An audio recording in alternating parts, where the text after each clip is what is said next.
സഹായിക്കാത്ത സംസ്കാരശൂന്യമായ ജനവിഭാഗത്തിലേക്കായിരുന്നു സന്മാർഗത്തിന്റെ സന്ദേശവുമായി നബി സല്ലല്ലാഹു അലൈഹി വസല്ലമ തങ്ങൾ കടന്നു ചെന്നത്.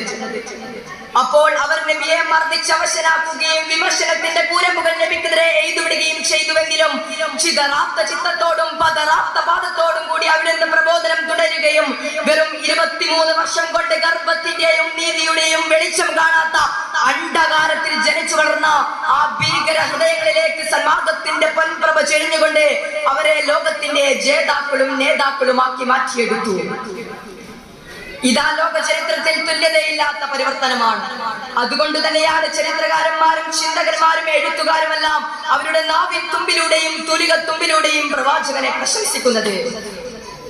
മാത്രമല്ല, സ്വരാജ്യ സ്നേഹം ഈമാനിന്റെ ഭാഗമാണെന്ന് പഠിപ്പിച്ച പ്രവാചക സന്ദേശം ഇന്നത്തെ വർത്തമാന കാലഘട്ടത്തിൽ വളരെയധികം പ്രസക്തിയുള്ളതാണ്. മനുഷ്യരോട് മാത്രമല്ല, സഹജീവികളോടും കരുണ കാണിക്കാൻ നബി സല്ലല്ലാഹു അലൈഹി വസല്ലമ തങ്ങൾ നമ്മെ കൽപ്പിച്ചിരിക്കുന്നു.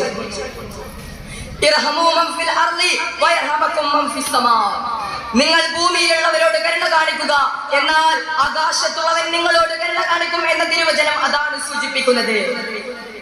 തള്ളപ്പക്ഷിയിൽ നിന്നും അതിന്റെ കുഞ്ഞുങ്ങളെ വേർതിരിച്ച അനുചരയോട് അതിനെ തിരികെ വെച്ച് കരുണ കാട്ടാൻ നബി സല്ലല്ലാഹു അലൈഹി വസല്ലമ തങ്ങൾ കൽപ്പിച്ചത് ഇതിന്റെ നേർസാക്ഷ്യമാണ്.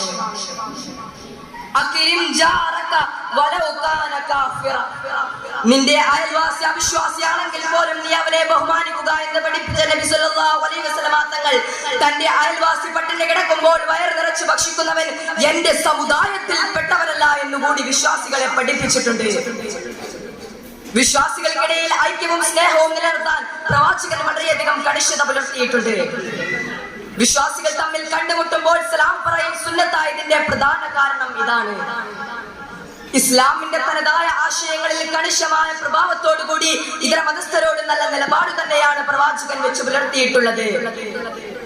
മുത്തനബി സല്ലല്ലാഹു അലൈഹി വസല്ലമ തങ്ങൾ വഫാത്താകുമ്പോൾ അവിടുത്തെ പുതപ്പ് ഒരു ജൂതന്റെ കയ്യിൽ പണയത്തിലായിരുന്നു എന്നത് ഇതിന്റെ ബഹുദോദാഹരണങ്ങളാണ്.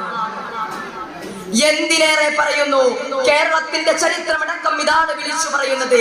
ഇസ്ലാമിന്റെ പ്രകാശവുമായി കേരളത്തിലേക്ക് കടന്നു വന്ന മാലിക് ദിനാർ റളിയല്ലാഹു അൻഹുവിനെയും സംഘത്തെയും ഇളനീർ നൽകി സ്വീകരിച്ചത് ഒരു ഹൈന്ദവ സഹോദരനാണ് എന്നത് ചരിത്രം പരിശോധിച്ചാൽ നമുക്ക് ദർശിക്കാൻ കഴിയും.